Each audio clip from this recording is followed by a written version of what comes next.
काही नाही, एक लक्षात ठेवायचं, जे सत्य लोक आहेत ते राहतात, ज्यांना काही प्रॉब्लेम्स असतात त्या माध्यमातून मला वाटतं त्यांचाही कालचा हे दिसत असेल, तर त्याच्याबद्दल आताच अभिप्राय करणं योग्य नाही. आता मला या बातम्यावरूनच माहिती मिळते आहे, त्यामुळे त्याच्यावर आताच माझा थोडासा अभ्यास करून आता सभेतनंच बाहेर आलो, त्याच्यावर बोलता येईल आताच. त्यावर काँग्रेसचे लोक असं म्हणतायत की त्यांना ईडीची भीती दाखवली गेली, प्रेशर पॉलिटिक्स खेळलं जात आहे.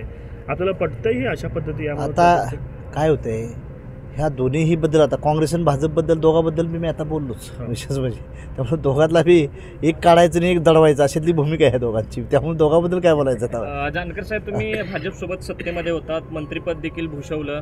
कुठेतरी असं वाटतं का की भाजप जेव्हा लोकांची गरज संपते तेव्हा त्यांना कडीपत्त्यासारखं बाजूला करून ठेवतो? असं काय देखील नाही. मी कडीपत्ता व्हायला मी काही त्यांच्या पक्षाचा आमदार नव्हतो, त्यांचा माझ्या पक्षातनं मी आमदार होतो. अलायन्स होतं, अलायन्समध्ये एकमेकाची दुस्ती होती, नाराज इकडे तिकडे होत जातं, पण मी नाराज नाही आहे, कारण माझं 4 राज्यात पक्षाला मान्यता मिळाली मला, आणि आम्ही होतो म्हणून ते सत्तेत होते, आम्ही नसल्यावर बघू आता काय होते ते विशेष. ज्या लोकांवरती आरोप होते, अजितदादांवरती आरोप केले, अजितदादा सत्तेत गेले, यांच्यावरती आदर्श घोटाळ्याचा आरोप केला, त्यांना पुन्हा पक्षात घेतलं. म्हणजे ज्यांना पक्षावरती आरोप करायचे आणि त्यांना पुन्हा वॉशिंग मशीन म्हणून जे उपमा दिली जाते विरोधी पक्षांकडनं, ह्याचं उत्तर काय होईल येणाऱ्या लोकसभेत जनता देईल.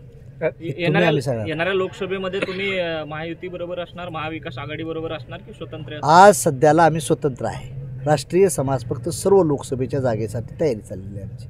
अजून इकडे बी नाही तिकडे बी नाही, कोणाकडे नाही. आम्ही किती जागेबद्दल कन्फर्मेशन? आम्ही भारतातल्या ज्या जागा आहेत, आता सांगितलं सकाळी मी सरकारनं आम्हाला की आम्ही 80 जागा उत्तर प्रदेश उभा करतोय, जवळजवळ 48 महाराष्ट्रात उभा करतोय, कर्नाटकात उभा करतोय, छत्तीसगडला करतोय, गोवा करतोय, दिल्ली करतोय, जिथं जिथं कॅन्डिडेट मिळतील. आता कालच उत्तर प्रदेशमध्ये आमचे जवळ काहीतरी 73च्या दरम्यान कॅन्डिडेट झालेले आहेत. उत्तर प्रदेशमध्ये, मध्य प्रदेश, बिहार सर्वच ठिकाणी आम्ही कॅन्डिडेट टाकतो. माड्याच्या जागेबाबत स्वतः मी माड्यातून लढणार आहे, माडा आणि परभणी. मी स्वतः दोन्ही जागेतून अर्ज भरणार आहे आणि जिंकून येणार आहे राष्ट्रीय समाज पक्षाचा खासदार म्हणून. विरोधी कोणी जरी असलं, कोणीही विरोधक असू द्या, आजच मी सांगतो की मी 1.5 लाखाच्या मतानं ते विजय होणार. प्रकाश आंबेडकरांची भूमिका आपण बघतोय.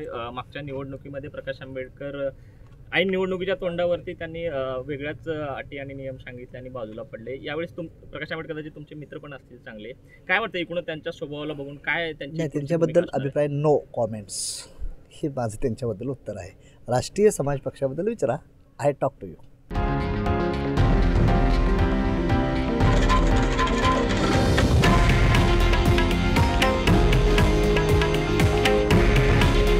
हे आहे देशातील नंबर 1 न्यूज नेटवर्क आणि आपण पाहत आहात TV9 मराठी.